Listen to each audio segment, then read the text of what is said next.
Takulandirani ku AMTV Malawi kuchimake kwa nkhani zenizeni.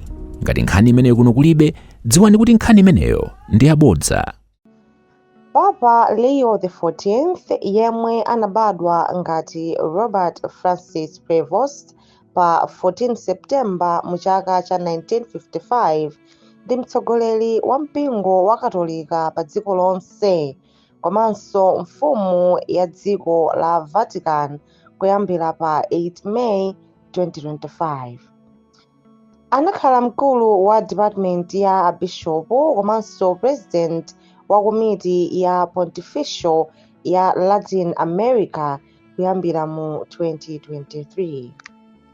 Kale ankagwira ntchito monga bwanamkubwa wa diocese ya Chiclayo ku Peru kuyambira mu 2015 mpaka na mu 2023.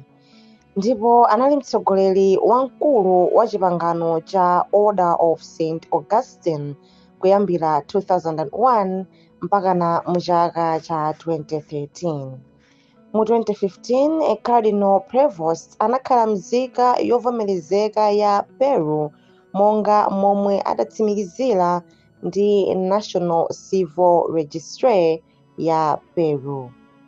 Pa 8 May 2025 wasankhidwa kukhala papa ndipo anasankha dzina loti Leo XIV.